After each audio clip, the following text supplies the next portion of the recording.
Dalam kegiatan pertanian, air memegang peranan sangat penting, khususnya pada lahan persawahan. Namun, ketersediaan air di alam tidak selalu sesuai dengan kebutuhan tanaman, sehingga diperlukan pengelolaan air yang terencana. Dalam hal ini, irigasi berperan sebagai sistem untuk mengatur dan mendistribusikan air dari sumbernya ke lahan pertanian. Kami dari kelompok A3 akan menjelaskan bagaimana cara menganalisa kebutuhan air irigasi dan merencanakan saluran irigasi. Stay tune videonya ya guys. Saya akan membawakan materi tentang latar belakang perencanaan jaringan irigasi.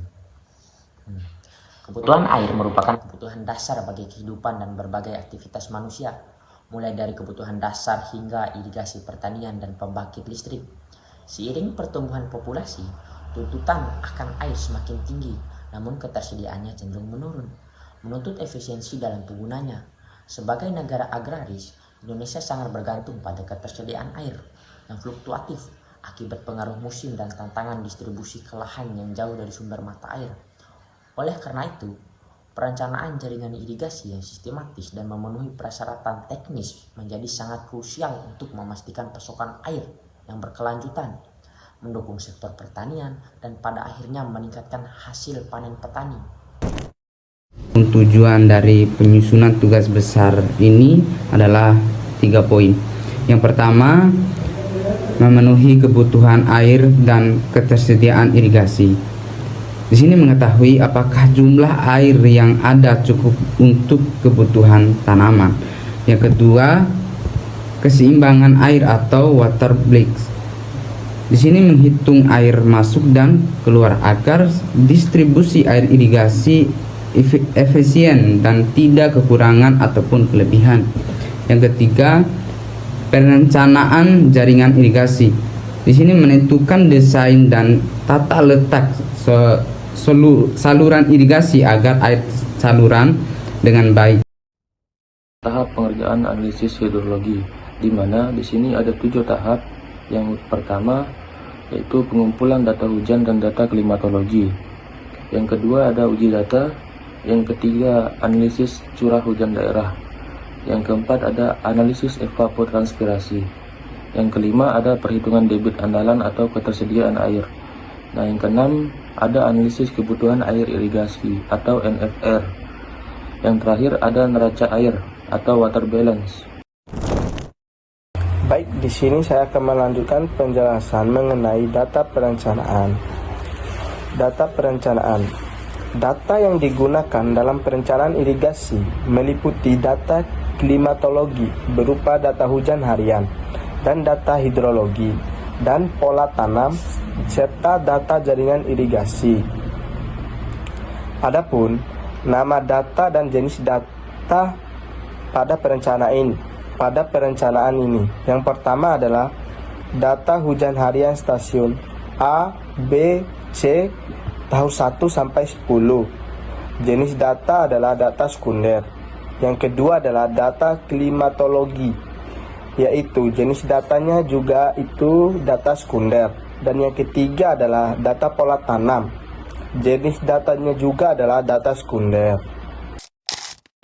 Saya akan melanjutkan materi tentang curah hujan rata daerah. Di sini ada tabel yang menjelaskan data curah hujan. Berdasarkan data curah hujan selama 10 tahun terlihat bahwa curah hujan tertinggi terjadi pada bulan November hingga Maret. Sedangkan curah hujan terendah terjadi pada bulan Juni hingga September. Pola ini menunjukkan adanya perbedaan yang jelas antara musim hujan dan musim kemarau, sehingga data curah hujan tersebut dapat digunakan sebagai dasar dalam analisis hidrologi dan perencanaan irigasi. Selanjutnya, uji konsistensi data hujan RAPS.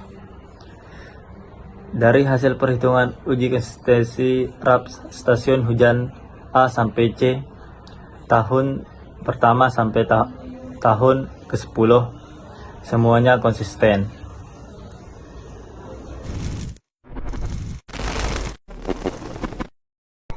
Oke, baik, di sini saya akan melanjutkan analisa probabilitas curah hujan, yang dimana kami cuma menggunakan R80. Kenapa?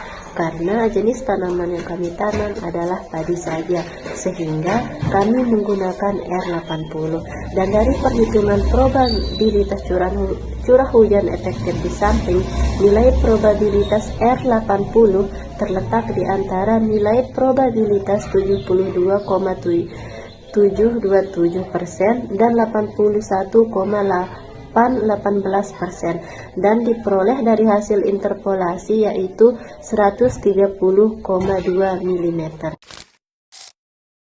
Kemudian untuk mendapatkan curah hujan efektif pada padi dihitung menggunakan persamaan RE sama dengan 0,7 dikali R80 per jumlah hasil setengah bulanan. Nah, berdasarkan perhitungan kami, hasil perhitungan periode 10 tahun menunjukkan adanya variasi nilai rata-rata antar tahun. Rata-rata tertinggi terjadi pada tahun ke-7, yaitu 790 mm per hari, dan tahun ke-9 yaitu 2,784 mm per hari. Sedangkan tahun-tahun lainnya memiliki nilai yang relatif rendah. Hal ini menunjukkan bahwa kondisi iklim pada kedua tahun tersebut lebih dominan meningkat evapotranspirasi dibandingkan tahun lainnya. Besarnya evapotranspirasi dihitung dengan metode PEM6 dengan memasukkan data klimatologi yang ada. Kemudian kita lanjut ke NFR, yaitu analisa kebutuhan air irigasi. Perhitungan kebutuhan air irigasi dilakukan untuk setiap jenis tanaman dan berdasarkan tata pola tanam, yaitu masa tanam 1, 2, dan 3.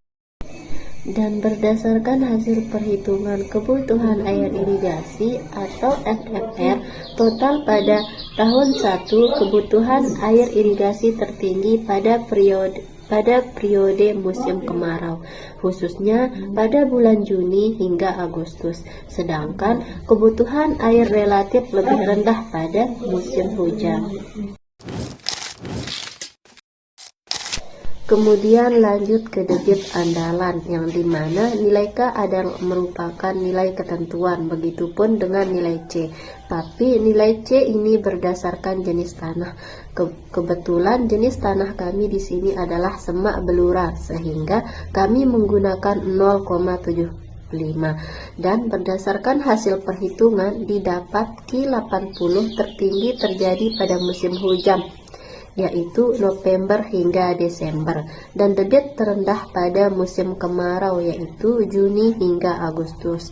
Hal ini menunjukkan bahwa besarnya debit aliran sangat dipengaruhi oleh curah hujan, meskipun nilai K, C, dan kuas das tetap. Kemudian lanjut ke analisa water balance, yang dimana di sini kita bisa mengetahui apakah dalam keadaan surplus atau defisit. Nah, berdasarkan perhitungan di samping, water balance tahun 1 kondisi surplus air terjadi pada bulan November, Desember, Januari, Februari, dan Maret, sedangkan defisit air terjadi pada bulan April hingga Oktober. Nah, yang dimana dalam kondisi surplus ini artinya ketersediaan air lebih besar daripada kebutuhan air. Oke, di sini saya akan menjelaskan tahap-tahap dalam pembuatan layout jaringan irigasi. Tapi guys, sebelum kita mulai merencanakan suatu jaringan irigasi, terlebih dahulu kita harus mampu memahami tata topografi dan membaca situasi garis kontur yang ada.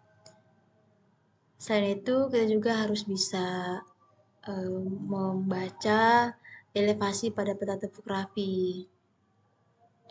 Jadi kita itu harus mampu menentukan notasi-notasi yang ada pada peta topografi. Misal, notasi sungai, lembah, bukit, dan dataran datar. Kalau kita lihat dari pada peta topografi ini, notasi sungai kan itu digambarkan dengan warna merah. Nah, terus kita kan juga dapat memperhatikan makna dari garis kontur gitu. Kalau daerah lembah, garis kontur itu kan membentuk huruf V. Terus kalau dia perbukitan atau bukit, digambarkan seperti huruf U. Kemudian eh, apa saja tahapnya dalam merencanakan layout ini? Yang pertama itu menentukan elevasi sawah tertinggi. Hal ini dilakukan dengan melihat elevasi pada peta kontur yang akan dijadikan sebagai elevasi sawah tertinggi. Nah, pada kontur ini elevasi sawah tertinggi kita itu yang kita rencanakan itu berada pada elevasi 217 meter. Karena kan dia ini tepat di atas kontur ya. Tapi kalau misal dia nggak di atas kontur itu, berarti dia harus diinterpolasi. Kemudian yang kedua itu menentukan lokasi as bendung.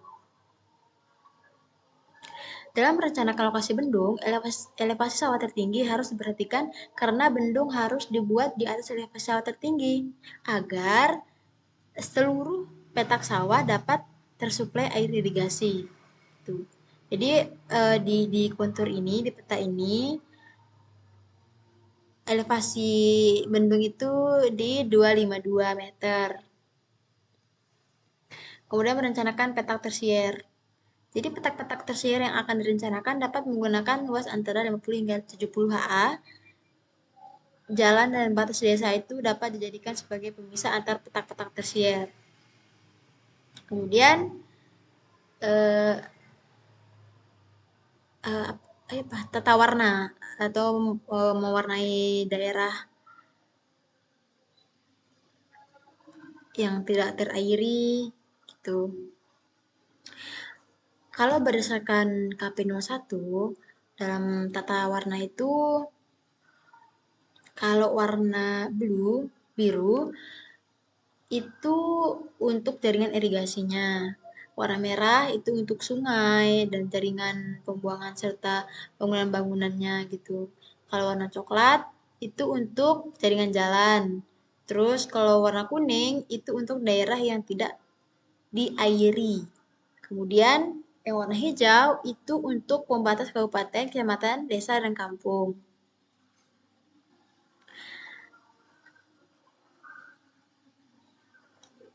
Nah, berbicara daerah yang tidak terairi, yang mana sih yang termasuk yang diberi warna kuning gitu? Yaitu ya area di atas elevasi sawah tertinggi gitu. Karena itu yang tidak terairi. Terus pemukiman atau desa, terus rawa, danau, gitu-gitu. Nah, terus setelah itu apa? Setelah itu kita perencanaan trase saluran dan bangunan pelengkap. Jadi dengan memperhatikan elevasi dan garis kontur, kita dapat menentukan lokasi saluran apa namanya? Irigasi beserta bangunan pelengkapnya seperti bangunan bagi, bangunan sadap, dan bangunan bagi sadap. Nah, kalau terdapat saluran yang melewati jalan, maka perlu dibuat gorong-gorong di sana. Kemudian penamaan jaringan irigasi. Semua elemen yang direncanakan harus diberi nama sesuai dengan aturan penamaan. Di mana standar tata nama daerah irigasi itu, kalau nama saluran irigasi itu, misal kalau nama saluran pembuangan, bangunan, dan daerah irigasi itu harus jelas dan harus logis gitu. Terus yang kedua itu nama yang nggak perlu panjang-panjang banget, biar nggak menimbulkan tafsiran ganda gitu.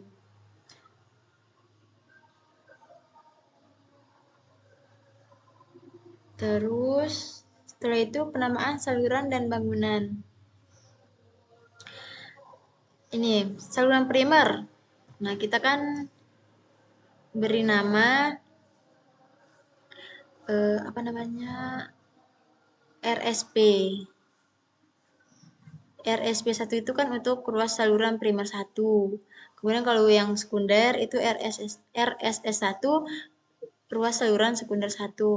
Kemudian yang RST1A itu kita itu buat penamaan ruas saluran tersier 1A.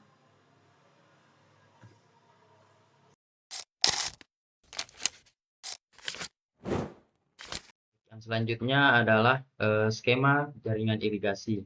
Pada skema jaringan irigasi, yang pertama adalah terdapat bangunan bendung, yaitu bangunan yang dimana dia akan mensuplai kebutuhan air dari lahan pertanian masyarakat.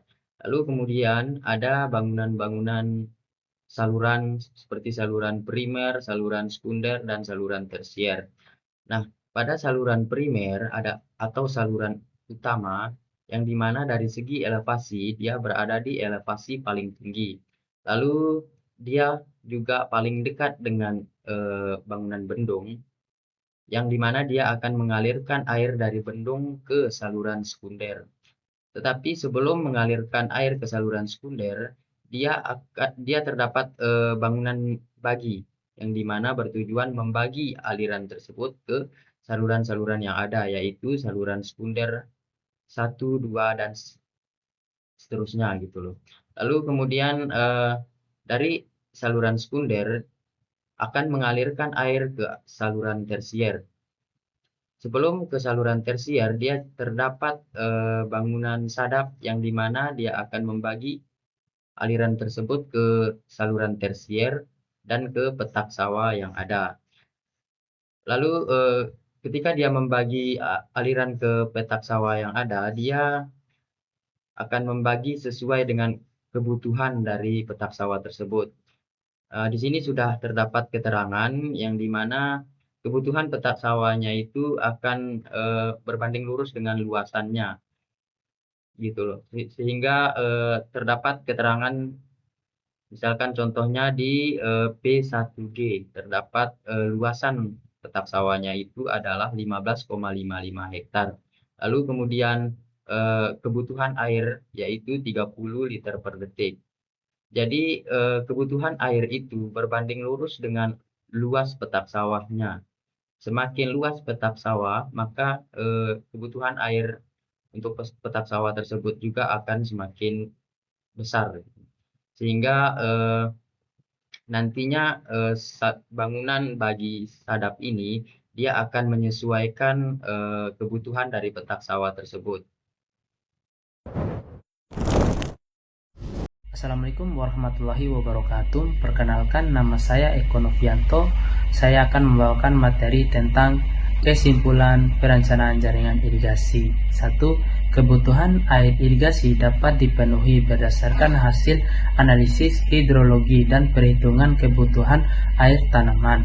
2. Hasil analisis water balancer menunjukkan adanya kondisi surplus dan defisi air pada periode tertentu sehingga diperlukan pengelolaan distribusi air yang tepat. 3. Perencanaan jaringan irigasi dilakukan berdasarkan keseimbangan antara ketersediaan air dan kebutuhan air agar sistem irigasi dapat berfungsi secara optimal.